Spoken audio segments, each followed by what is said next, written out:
Halo teman-teman semua, kembali lagi bersama Adinda di channel Batas Kisah. Semoga teman-teman Batas Kisah sehat selalu ya. Nah, sekarang kita akan melanjutkan kisah yang masih bersambung sebelumnya dengan judul Ku Miskinkan Mantan Suami Zalim. Kalau teman-teman Batas Kisah belum nonton episode sebelumnya, Adinda sudah mencantumkan linknya di deskripsi video ini ya. Yuk simak ceritanya sampai selesai.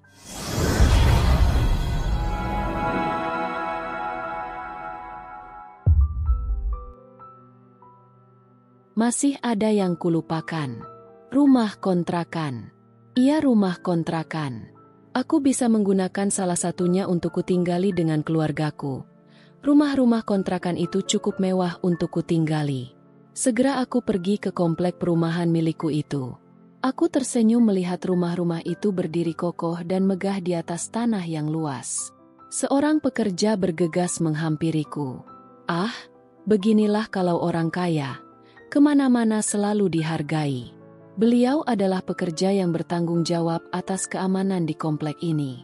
Mereka ada 3 orang bergiliran jaga. Beliau menyalamiku. Aku menuju taman buatan yang ada di komplek itu. Beliau mengikutiku. Lama saya tak kesini ya Pak. Ucapku sambil melangkah. Iya ya Pak. Jawabnya. Kami duduk dibatasi meja bundar kecil. Sebenarnya ada apa Pak Rudi? Tanya pekerja itu. Aku sedikit tersentak dengan pertanyaannya. Perasaan tidak enak mulai menjalar. Kecerdikan Elsa mau tidak mau mengganggu pikiranku. Kenapa semua kontrakan ini dijual? Sambung pekerja itu. Dek, dugaanku benar. Aku teringat dengan note yang ditinggalkan Elsa dalam sebuah map itu. Aku memijit kening yang tidak sedang pusing itu. Elsa. Batinku. Ah, iya Pak, sudah waktunya dilepas. Jawabku, berusaha sesantai mungkin, agar tidak ketahuan bodohnya aku yang dengan mudah diakali seorang Elsa. Aku pamit pulang setelah mengitari komplek itu untuk terakhir kalinya. Aku benar-benar seperti orang bodoh diperlakukan Elsa begini. Aku tak kehabisan akal. Aku segera menghubungi pengacara. Halo Pak Rudi. Suara di seberang sana. Begitu sambungan telepon terhubung. Iya halo juga Pak Tony. Jawabku. Ada apa Pak Rudi? Ada yang bisa saya bantu? Tanya beliau. Saya mau ketemu Pak Tony. Di tempat biasa. Ungkapku. Baik Pak Rudi. Saya datang. Jawabnya. Pertemuan terlaksana di tempat dan waktu yang sudah disepakati. Langsung saja Pak Rudi. Mengenai semua aset saya, mengapa bisa beralih semua tanpa sepengetahuan saya? Aku memulai. Pak Tony tanpa heran melirikku dengan dahi berkerut. Bukannya Pak Rudi sendiri yang memutuskannya? Saya tak pernah menyerahkan semua aset saya Pak Tony. Ya Pak, secara langsung tidak. Tapi Pak Rudi membuat sebuah perjanjian yang isinya menyebutkan bahwa semua aset-aset Pak Rudi dipindah namakan menjadi milik anak-anak Bapak. Terang Pak Tony. Sontak aku terkejut luar biasa dibuatnya. Kapan Elsa melakukannya? Kapan dia mengambil tanda tanganku? Saya tak pernah membuat perjanjian apapun Pak Rudi. Tegasku. Sebelum Bu Elsa meminta saya untuk bertemu, Pak Rudi sudah lebih dulu mengirimi saya pesan bahwa Bapak mengutus Bu Elsa menemui saya. Pungkas beliau dengan menyodorkan layar HP miliknya. Selamat pagi Pak Tony. Kalau Pak Tony ada waktu, siang nanti kita adakan pertemuan di kantor. 2 pesan dariku. Baik Pak Rudi, saya akan datang. Balasan Pak Tony. Hanya berselang beberapa detik setelah pesanku centrang biru. Mataku melotot. Merasa tak pernah mengirim pesan bernada begitu. Ulah siapa lagi kalau bukan Elsa. Siangnya saya ke kantor. Kita berpapasan di lobi dan Pak Rudi bilang saya langsung saja ke dalam. Karena sudah ditunggu Bu Elsa. Dan semua sudah diselesaikan oleh Bu Elsa. Jelasnya. Pak Rudi ingat. Kalau itu saya ingat Pak Tony. Nah, saat itu Bu Elsa menyodorkan 2 surat untuk saya pelajari. 1 surat berisi perjanjian, yang satu lagi surat penyerahan semua aset atas nama anak-anak Bapak. lengkap dengan tanda tangan basah di atas materai. Jadi saya rasa itu sudah berkekuatan hukum, Pak. Maka selanjutnya saya urus pengalihan aset-aset itu. Jelas Pak Tony panjang lebar. Sepanjang penjelasannya aku hanya merasa sesak di dada. Ada nyeri di dalam sana. Tapi saya tidak pernah menandatangani apapun Pak Tony. Gusarku. Saya akan membawa kasus ini ke jalur hukum. Sebagai tindak penipuan. Ancamku. Silahkan Pak Rudi. Terlepas dari Bapak merasa ditipu atau tidak. Surat itu berkekuatan hukum. Saya sebagai orang yang mengalihkan semua aset Pak Rudi. Saya tahu saya akan terseret. Tapi perlu Pak Rudi ingat. Sekali lagi. Kedua surat itu berkekuatan hukum. Apabila Pak Rudi kalah, Pak Rudi pasti tahu kan apa yang akan saya lakukan. Pertanyaan yang lebih tepat ancaman. Aku merasa disudutkan. Aku ingin lihat surat itu. Pintaku. Pak Tony dengan sigap mengambil 2 lembar kertas dari dalam tasnya, memberikannya padaku. Salinan dari kedua surat yang dimaksud. Aku hampir saja tumbang setelah membaca isi surat itu. Baik Pak, saya permisi dulu, sampai jumpa di meja hijau. Ucap Pak Rudi seakan menantang sekaligus menekanku, sambil mengulurkan tangannya. Lalu pergi meninggalkanku yang sedang terpukau dengan 2 lembar kertas itu. Ku perhatikan lamat-lamat kertas itu, ku baca berulang-ulang. Tanpa terkendali aku meremas kertas itu. Awal dari kemiskinanku. Awas kamu Elsa, aku akan membuat perhitungan denganmu. Kamu pikir cuma kamu yang bisa. Aku akan mengambil semua milikku. Aku hanya akan memberikan apa yang menjadi hak anak-anak saja. Dan sedikit untukmu sebagai pemberian dari harta Gonogini itu. Hanya sekedar menghargai kalau kamu pernah mendampingiku. Batinku dengan geram. Ku kepal tanganku. Aku menggigil menahan amarah dan keringat dingin mulai bercucuran saking memuncaknya emosiku. Aku sudah berada di level tertinggi pada tingkat emosi rasanya. Ku rogoh kantong celanaku. Ku ambil benda pipih yang dari tadi nangkring di sana. Ku cari nama Elsa di kontakku. 1 panggilan tak terjawab. 2 panggilan tak terjawab. Dan begitu seterusnya. Sampai entah beberapa kali ku coba hasilnya tetap nihil. Entahlah memang Elsa begitu.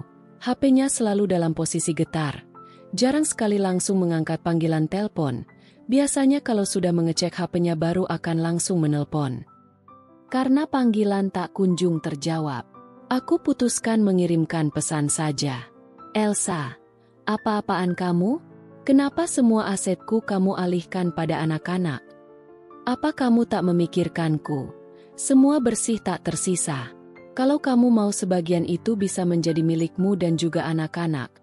Tapi tidak begini caranya. Kalau caranya seperti ini aku bisa melaporkan kamu dengan ancaman tindak penipuan. Kamu hanya memperalat anak-anak untuk memuaskan keserakahanmu Elsa. Jangan berharap kamu bisa menikmati semua hartaku. Aku akan melakukan apapun untuk mendapatkan kembali hakku. Termasuk membawa masalah ini ke jalur hukum. Tak peduli kamu itu ibu dari anak-anakku sendiri. Pesan beruntun itu kukirim ke gawainya. Nanti begitu Elsa cek HP miliknya, dia akan terkejut dengan pesan bernada ancamanku, dan dia akan ketakutan dan mengembalikan semua apa yang sudah dirampasnya dariku. Aku tersenyum kemenangan. Ah, aku tersadar dari lamunan. Elsa, kembali pikiranku kacau. Lamunanku itu sama sekali tidak akan jadi kenyataan. Elsa tidak pernah takut siapapun dan ancaman yang seperti apapun. Bukan Elsa namanya jika ia gentar dengan hal-hal yang berbau ancaman. Berulang-ulang ku cek HP milikku. 5 menit, 10 menit, 15 menit. Pesanku tak kunjung centang biru. Di menit ke-30, gawaiku berbunyi. Gegasku angkat setelah membaca nama yang tertulis di layar. Belum sempat aku bicara, suara Elsa langsung menggema di seberang sana. Halo papanya anak-anak. Kini kita kembali ke cerita Elsa. Berhubung ada acara kecil-kecilan sebagai perkenalan dengan para tetangga, aku tidak sempat memegang HP. Acara selesai. Iseng aku cek gawaiku, banyak sekali panggilan tak terjawab dan puluhan chat masuk dari beberapa kontak. Aku fokus pada pesan dengan nama. Papanya anak-anak. Ya, aku memang telah mengubah nama Mas Rudi di kontakku. Dulu nomornya aku beri nama suamiku. Berbeda setelah menjadi mantan. Kini dia hanya sebatas papanya anak-anak. Panggilan tak terjawab puluhan kali dilengkapi dengan pesan beruntun. Elsa, apa-apaan kamu? Kenapa semua asetku kamu alihkan pada anak-anak? Apa kamu tak memikirkanku? Semua bersih tak tersisa. Kalau kamu mau sebagian itu bisa menjadi milikmu dan juga anak-anak. Tapi tidak begini caranya.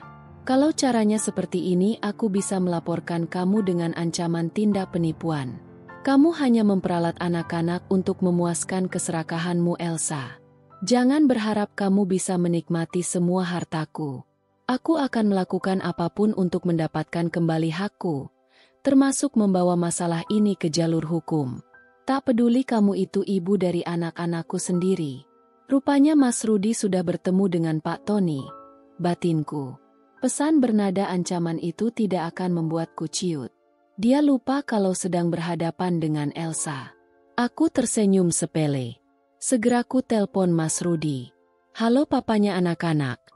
Ucapku sebelum Mas Rudi sempat bersuara. Ada apa Mas? Tanyaku cepat. Apa-apaan kamu Elsa? Kamu tahu kalau yang kamu lakukan itu tindak penipuan. Salam pembuka dari Mas Rudi. Aku tidak menipu siapa-siapa. Jawabku santai. Terus apa namanya? Kamu mengalihkan semua aset-asetku. Sekarang aku sudah tak punya apa-apa. Sementara kamu hidup mewah di atas hartaku. Aku menggeleng mendengarnya. Mungkin dia lupa. Atau pura-pura lupa.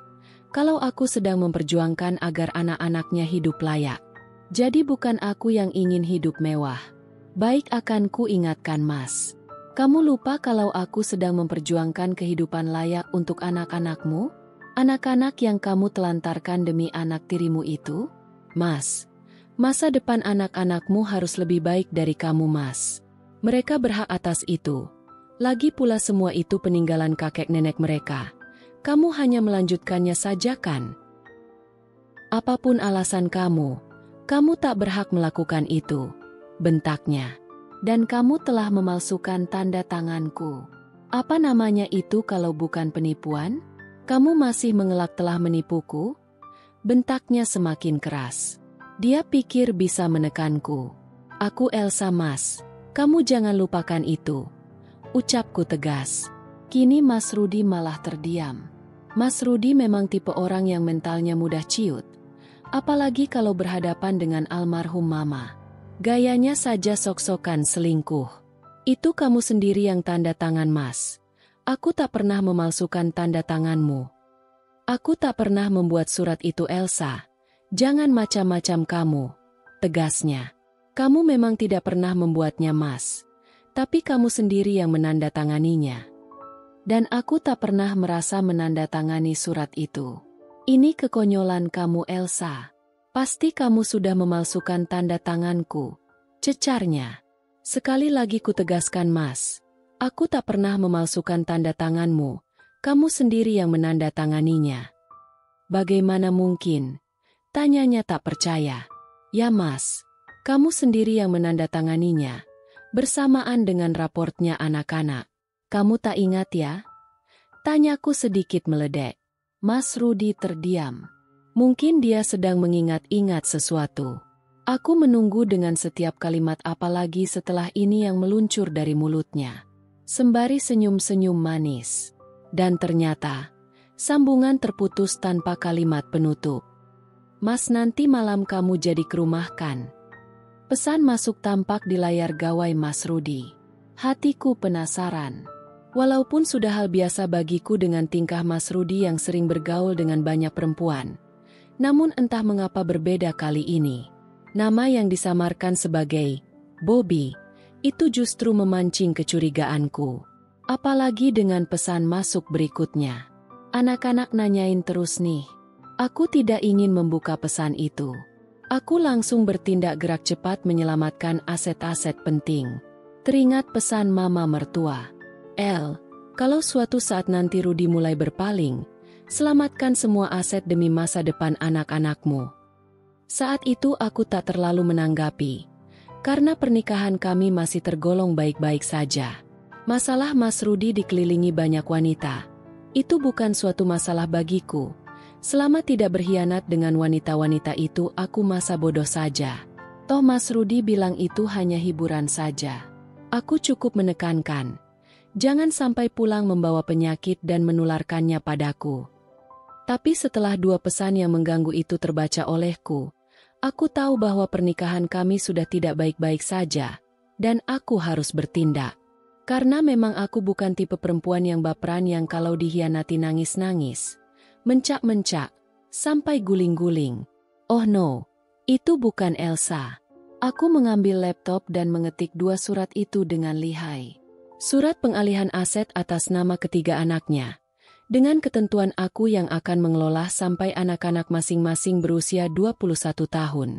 Dan surat perjanjian yang menyatakan bahwa, jika Mas Rudi melakukan pengkhianatan atas pernikahan kami, maka rumah dan rumah kontrakan menjadi hak milikku sebagai orang yang dikhianati.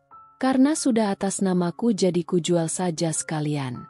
Sedangkan mobil-mobil pengisi garasi itu, dari awal memang atas namaku. Hak milikku. Ya terserah dong mau aku apakan. Daripada repot membawa serta mobil-mobil itu, lebih baik kumasukkan dompet saja beserta dengan rumah kontrakan itu. Jadi lebih simpel. Kejadian itu bertepatan dengan penerimaan raport anak-anak beberapa hari lagi. Mas, sekali-sekali kamulah yang bertanda tangan, ucapku sambil menyodorkan laporan belajar Gilang. Jawabnya tanpa menoleh. Laporan belajar itu kuletakkan di atas meja tepat di hadapannya dan alat tulis yang kupegang berpindah ke tangan Mas Rudi. Mas Rudi menandatangani tanpa memperhatikan sama sekali. Dia hanya menandatangani lembaran yang sudah kubuka. Lembar pertama hasil belajar, dan lembar berikutnya surat perjanjian. Lanjut dengan map yang bertuliskan nama lengkap Arkana Pradipka. Mas Rudi melakukan hal yang sama. Menandatangani laporan belajar Arka, disusul dengan surat pengalihan aset. Selesai. Batinku. Aku mengambil kembali raport itu dan menyodorkan lagi laporan belajar Seruni. Untuk ini aku menyelipkan selembar kertas bekas untuk ditandatangani di lembar berikutnya, sehingga tidak mengganjal di hati Mas Rudi. Agar yang ditandatangani masing-masing 2 lembar. Elsa dilawan, gumamku. Mengembangkan senyum kemenangan. Padahal kalau Mas Rudi tidak terlalu fokus dengan gawai di tangannya dan sedikit saja memperhatikan, tentu dia akan merasa aneh mengapa harus menandatangani 2 lembar per raport. Tapi itu memang bagian dari trik. Aku sengaja menunggu Mas Rudi sibuk dengan benda pipih itu, sehingga tidak terlalu mempedulikan apa yang ada di sekitarnya. Rasakan kamu Mas, siap-siap kamu melarat. Kamu pikir karma itu semanis kurma? Gumamku, sambil berjalan meninggalkannya. Aku tertawa kecil, geli dengan ulahku sendiri. Ah, bodoh amat. Salah sendiri mengkhianati Elsa. Aku menyerahkan map berkelas itu kepada pemiliknya masing-masing. Mereka berangkat diantar supir keluarga dengan mobil sederhana tentunya. Langkah selanjutnya menghubungi pengacara. Pak Tony adalah pengacara keluarga yang dipercaya oleh kedua orang tua untuk mengurus segala sesuatunya. Tapi sebelumnya aku sudah terlebih dahulu menghubungi Pak Tony via chat dari nomor Mas Rudi. Selamat pagi Pak Tony. Kalau Pak Tony ada waktu, siang nanti kita adakan pertemuan di kantor. 2 pesan dariku. Baik Pak Rudi, saya akan datang. Jawab Pak Tony cepat. Dan langsung kuhapus agar tak meninggalkan jejak. Kini kita kembali lagi ke cerita Rudi. Campur aduk perasaanku setelah mendengar penuturan Elsa. Iya benar, aku ceroboh. Seharusnya aku lebih teliti lagi. Elsa sangat hafal kebiasaanku. Dengan leluasa dia memanfaatkan fokusku pada sesuatu untuk mendapatkan yang dia mau. Dengan mudahnya dia mengelabuiku. Sayangnya aku tidak begitu mempedulikan kelebihannya itu. Aku mengambil dompet yang ada di kantong celanaku. Kubuka perlahan-lahan. Harap-harap cemas aku dibuatnya. Dan, astaga! Aku terperanjat. Ketika melihat ada yang memegang golok dengan garangnya di dalam sana, rasa ingin menebas leherku saja. Keningku berkerut. Perasaan tadi ada presiden dan wakil presiden pertama beberapa lembar. Tapi kemana mereka? Kapan mereka meninggalkanku? Ya Tuhan, sepahit inikah hidupku? Gerutuku sambil mengacak rambutku. Aku mengingat-ingat kejadian apa sebab bapak proklamasi itu minggat dari dompetku. Ingat punya ingat. Ternyata ketika membayar taksi online tadi aku terburu-buru tak memperhatikan berapa lembar yang kuberikan. Alhasil 5 lembar bapak bangsa itu melambaikan tangan padaku. Ya salam. Dapat rezeki nomplok tu supir. Lah aku dapat apesnya. Kesalku. Aku bingung memikirkan ongkosku pulang ke apartemen nanti. Tak mungkin juga aku membayarnya dengan daun. Di tengah-tengah kebingunganku, seseorang datang memberikan daftar harga menu yang harus kubayar. Mataku melotot sempurna. 700.000 untuk menu 2 orang. Ya aku lupa kalau tempat ini memang salah satu tempat mahal yang hanya dikunjungi orang-orang kelas atas saja. Dan aku lupa kalau aku harus mengirit segala sesuatunya. Harusnya aku tidak memilih tempat ini. Saya belum mau pergi, Mbak. Ucapku pada Mbak itu. Baik Pak, kalau begitu saya permisi dulu. Ucapnya sambil menganggukkan kepala lalu pergi meninggalkanku dan tetap meninggalkan catatan itu. Arg, sial.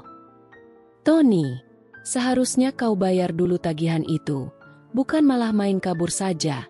Umpatku kesal. Harusnya kau mengerti kondisiku. Kau kan tahu kalau semua asetku sudah tidak lagi milikku. Umpatku lagi. Beberapa orang memperhatikanku. Mungkin mereka pikir aku orang gila karena mengumpat sendiri. Aku belum gila. Batinku. Maksudku, aku tidak gila. Gumamku membantahnya. Apa yang harus aku lakukan? Aku tak mungkin bilang kalau aku tak punya uang. Mana percaya mereka? Sedangkan mereka hafal betul siapa aku. Dan aku juga harus tetap menjaga gengsi dong. Apa kata mereka kalau seorang Rudi Sudarso tiba-tiba jatuh miskin? Sama sekali tak lucu. Sembari memutar otak, aku melihat dari kejauhan salah seorang sahabat sekaligus rekan bisnisku. Aku bersorang dalam hati. Angin segar. Tak mungkin Hendra tak mau membantuku. Hendra. Sapaku. Hendra yang melihatku langsung menghampiriku. Dia mengambil posisi di depanku. Karena Hendra bukan lagi orang asing bagiku. Aku menceritakan masalah yang kuhadapi kepadanya. Lalu menyodorkan tagihan menu itu. Hendra tampak tersenyum ke arahku lalu tertawa ngakak. Kamu ini, bukannya prihatin. Kamu itu lucu Ruth. Bisa-bisanya kamu tak kebagian sepeser pun dari hartamu. Ucapnya di sela-sela tawanya. Kami sudah biasa saling bercanda bahkan saling mencela. Tapi setelah itu saling mengulurkan tangan. Tak ada ketersinggungan lagi satu sama lain. Tapi Elsa hebat loh Ruth. Aku salut sama Elsa. Pujinya. Lagi pula kamu itu sudah pernah kena di hal-hal kecil. Kamu itu lebih bodoh dari keledai tahu Ruth. Keledai tak pernah jatuh di lubang yang sama. Tawa Hendra malah tambah garing.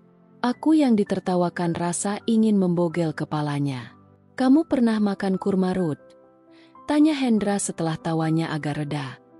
Sering, yang super malah. Jawabku masih meninggi.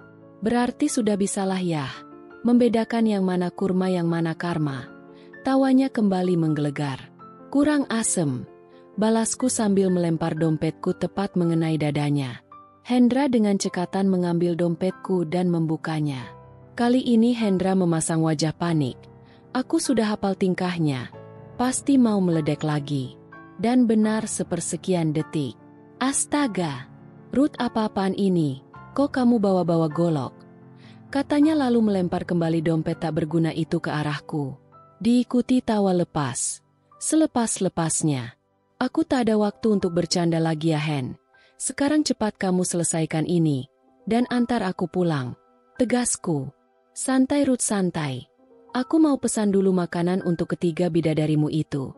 Mereka belum pernah kan makan makanan mewah. Tak lama pesanan Hendra selesai. Usai membayar semua dengan tagihanku tadi, Kami menuju parkiran dan membenamkan diri dalam mobil mewah itu. Mobil milik Hendra melaju membelah padatnya jalanan. Lalu apa rencanamu ke depannya? Tanya Hendra. Aku mau kerja di kantormu.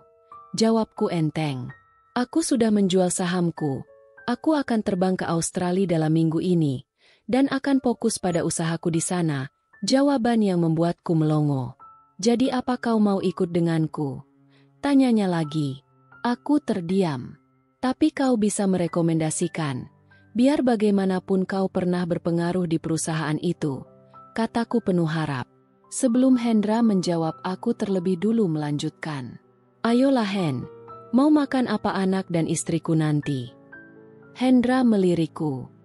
Kau sama sekali tak memikirkan darah daging murut. Begitupun dengan Elsa yang mendampingimu 17 tahun ini. Itu bukan waktu yang lama loh Ruth. Kau terkenangkah bagaimana pengabdian Elsa selama ini? Menghabiskan waktunya sebagai istri dan ibu bagi anak-anakmu. Nasihatnya panjang lebar. Semua telah terjadi Hen. Nasi telah jadi bubur. Kamu tahu sendiri Elsa bagaimana kan? Elsa kalau sudah memutuskan sesuatu tidak akan pernah merubahnya lagi. Lagi pula sudah 17 tahun pula aku menunggu hari-hari bersama Lydia. Dan sekarang waktu itu sudah tiba.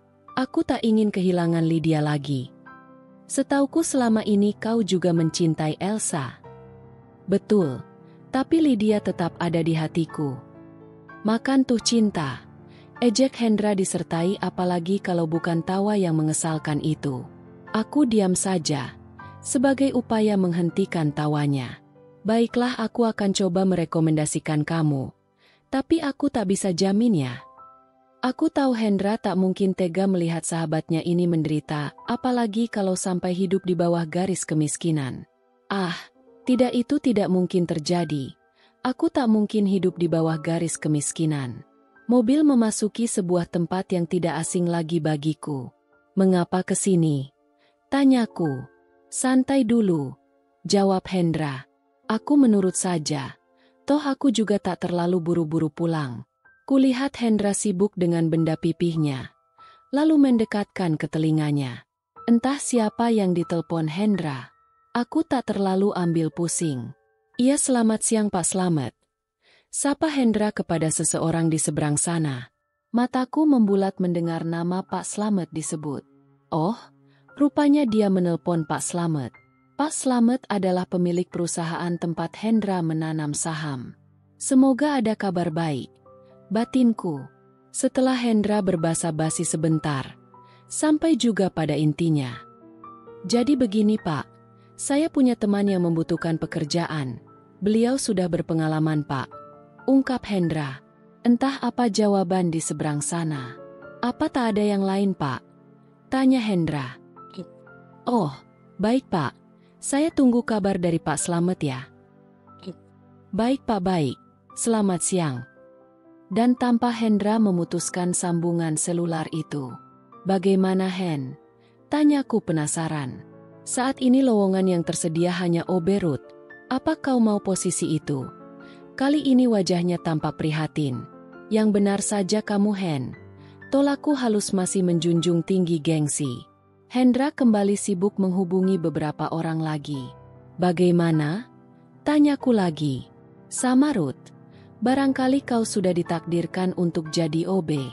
Mau ya? Daripada ketiga bidadari itu kelaparan. Mana ada bidadari kelaparan di surga, yang ada kayak di neraka. Usilnya kembali, membuatku meradang dan melempar botol mineral itu, mengenai kepalanya. Pikiranku tertuju pada Lydia. Apa yang akan kukatakan padanya? Dan masihkah mau bertahan hidup susah denganku? Jangan lupa kabari aku Hen, kataku setelah turun dari mobil mewah milik Hendra. Hendra mengiyakan. Aku masuk nyelonong saja tanpa ucapan salam. Kamu habis dari mana Mas? Kalian sudah makan? Tanyaku. Belum Pak. Serentak bidadari itu menjawab. Aku mengulurkan 3 porsi makanan yang sengaja dipesankan Hendra. Mereka berhambur menerima makanan itu. Makanlah dulu, Papa mau mandi dulu ya. Aku meninggalkan mereka bertiga yang siap untuk menyantap makanannya masing-masing. Selama di kamar mandi aku memutar otak 7 keliling. Bagaimana caranya agar aku bisa berterus terang pada Lydia? Kalau Lydia tahu yang sebenarnya apa yang akan dia lakukan? Apa dia akan meninggalkanku? Mas lama amat mandinya. Itu ngapain aja? Tidur? Pekik Lydia dari luar sana. Rupanya mereka sudah selesai berurusan dengan perut masing-masing. Aku gegas keluar. Kudapati Lydia sedang rebahan di atas ranjang. Aku sengaja tak menyapanya, agar tak ada pembahasan sampai ke arah sana. Tapi tiba-tiba, "Mas udah gimana? Kapan kita pindahnya?" Tanya Lydia. Mampus aku. Spontan aku menepuk jidat. "Sebentar Lid, aku belum selesai," elaku. Lydia diam. Setelah selesai, aku menghampiri Lydia dan memulai cerita apa adanya. Lydia tampak melongo seakan tak percaya. "Kamu bangkrut, Mas?" Tanya Lydia terbata. Aku mengangguk. "Tapi percayalah Lid, aku akan berusaha. Kamu tak perlu khawatir. Aku punya banyak rekan bisnis. Mereka pasti bisa membantuku." Aku berusaha meyakinkan Lydia. "Lagian, mau-maunya aja kamu ngalah sama Elsa. Itu perempuan penipu tahu Mas. Bertindak kayak kamu itu. Ambil kembali apa yang jadi hak kamu. Jangan melempem aja sama ancamannya Elsa. Lagian mau pisah bukannya mengamankan aset." Gerutu Lydia. "Kamu itu jadi laki nggak ada cerdas-cerdasnya loh Mas. Dikadalin kamu sama seorang Elsa? Tahu gini aku NG." "Nggak apa?" Aku seketika memotong kalimat Lydia. "Aku nggak akan mau hidup sama kamu Mas," ucap Lydia dengan suara bergetar. "Lid, maafkan aku. Aku janji semua akan baik-baik saja."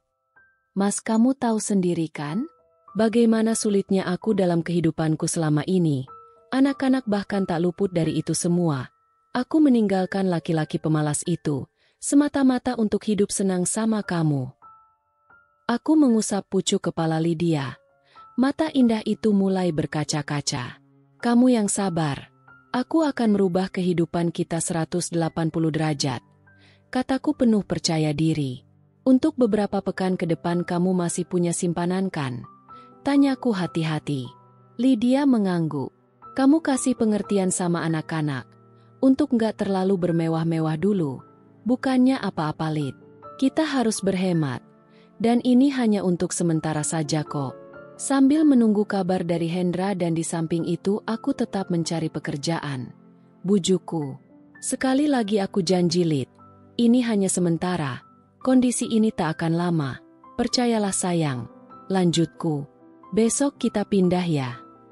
"Kemana?" Tanya Lydia dengan muka juteknya. "Tadi aku ditawari rumahnya Hendra. Rumah itu sudah lama kosong. Kata Hendra sayang daripada nggak terpakai. Lebih baik kita yang tinggal di sana. Ngitung-ngitung hemat sewa ya kan?" "Terserah." Lydia akhirnya tidur dengan posisi memunggungiku. Nasib. Batinku. Baru saja meletakkan punggungku di ranjang empuk itu. Derit HP terdengar pertanda ada pesan masuk. Kabar baik dari Hendra. Batinku sebelum mengecek siapa pengirim pesan tersebut. "Hai papanya anak-anak. Wah. Masih ada simpanan rupanya ya. Terima kasih loh ya." "Ada apa ini? Kok tiba-tiba Elsa mengucapkan terima kasih?" "Maksud kamu?" Balasku karena penasaran. "Transferannya. Lengkap dengan foto slip transferan." Mataku serasa mau keluar dari tempatnya. Angka yang lumayan fantastis. "Hei, kembalikan uang itu." Balasanku dilengkapi dengan emot marah bertanduk. Centang biru tak ada balasan. Detik, menit, jam. Tak kunjung ada balasan dari Elsa. Ku kirimi lagi pesan beruntun. Kesemuanya hanya centang biru. Aku frustasi. Cepat ku hubungi seseorang di sana.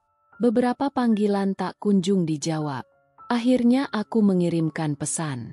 "Hendra, kamu itu kalau mau transfer konfirmasi dulu. Itu yang pegang ATM-ku Elsa. Enggak bakal kebagian aku kalau begini.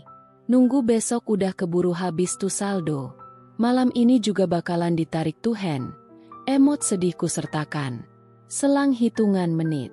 "Loh aku nggak tahu kalau ATM semua disita juga sama Elsa. Balas Hendra. Ya sudah, anggap saja itu nafkah untuk anak-anak. Toh sejak mereka pergi, kamu belum pernah kasih nafkah kan? Nih orang mulai meledek lagi. Gerutuku. Awas kau Elsa. Lihat saja nanti. Derit benda pipih itu kembali terdengar. Dari Elsa. Baiklah akan ku kembalikan. Tapi transfer kemana ya? Bukannya semua ada di tanganku. Jangan kamu sentuh saldo itu. Itu pemberian Hendra, bukan hak kamu. Besok aku sendiri yang ambil ke bank. Tumben cerdas. Tadi minta dibalikin. Baiklah, aku tak akan mengambil apa yang bukan hak anak-anakku. Oh iya, titip salam bolehlah ya. Sama bidadari neraka. Disematkan emot menutup mulut. Tambah geram saja aku dengan Elsa ini. Kita mau kemana, Mam? Tanya Anggun. Melihat Lydia yang sedang beres-beres. Kita mau pindah, Nak. Jawab Lydia santai. Hore! Akhirnya kita pindah juga. Girang Alia. Makasih Papa. Alia lalu menyambar pipiku. Aku jadi merasa bersalah. Apa yang akan ku katakan nanti pada mereka? Mereka tampak bahagia mengingat kepindahan ini. Bagaimana tidak? Yang mereka bayangkan akan tinggal di perumahan elit, dengan standar kemewahan yang belum pernah mereka rasakan sebelumnya. Maafkan Papa Nak, ini hanya untuk sementara. Batinku. Aku singgah di sebuah bank dan melakukan penarikan. Lumayan untuk dana darurat yang ditransfer Hendra, karena semua fasilitas di rumah itu serba gratis. Jadi tidak terlalu pusing dengan segala macam tagihan. Rumah itu juga lumayan mewah sebenarnya. Yang namanya juga milik pengusaha. Hanya saja itu kurang sesuai dengan ekspektasi anak-anak. Mari Pak Rudi. Sapa seseorang dengan sopan menyambut kami. Kami masuk bersamaan dengan celoteh Alia. Loh kok di sini Pak? Enggak kayak di foto. Kolam renangnya juga enggak ada. Ada Neng cantik. Kolam renangnya ada di belakang. Yuk Mbok aja ke belakang. Tawar si Mbok. Sekilas kulirik ke arah Anggun, yang tampak lebih santai. Mungkin Lydia sudah cerita tentang kondisi ekonomiku yang saat ini terpuruk. Anggun menata barang bawaannya di salah satu kamar. Aku mengikutinya. Maafkan Papa ya Nak. Anggun tersenyum ke arahku. Papa nggak perlu minta maaf. Anggun udah biasa kok. Bahkan pernah tidur di emperan toko. Jawaban Anggun benar-benar menohok bagiku. Tapi Papa janji, kondisi ini nggak akan lama Nak. Papa akan memperbaiki ekonomi kita. Papa akan cari kerja. Untuk sementara kita di sini dulu ya. Anggun mengangguk. Pak, sebenarnya rumah ini mewah kok. Fasilitasnya juga lengkap. Papa nggak perlu ambil pusing. Anggun senang bisa tinggal di sini. Alia juga nanti bakal senang kok Pak. Aku teringat dengan uang yang ada di dompetku. Segera ku berikan pada Lydia. Aku hanya mengambil seperlunya saja untuk keperluan mencari pekerjaan. Semoga kami bisa melewati ini semua. Perekonomian akan segera membaik, dan aku bisa membahagiakan keluarga kecilku, batinku. Aku beristirahat setelah berkutan dengan pikiran-pikiranku sendiri. Bersiap untuk memulai mencari pekerjaan besok. Kondisi buruk seperti ini tak boleh dibiarkan lama. Jangan sampai Lydia lelah dan meninggalkanku. Bersambung. Terima kasih teman-teman Batas Kisah. Mohon maaf jika Adinda ada kekurangan dalam membacakan ceritanya. Semoga teman-teman semua bisa terhibur dengan cerita yang Adinda bawakannya. Oh iya, jika teman-teman Batas Kisah menginginkan kelanjutan dari cerita ini, jangan lupa subscribe, like dan bisa bantu komen di bawah ya, agar Adinda lebih semangat untuk menghadirkan kelanjutan cerita yang menarik berikutnya. Sampai ketemu lagi di episode berikutnya ya. Sekian dan terima kasih.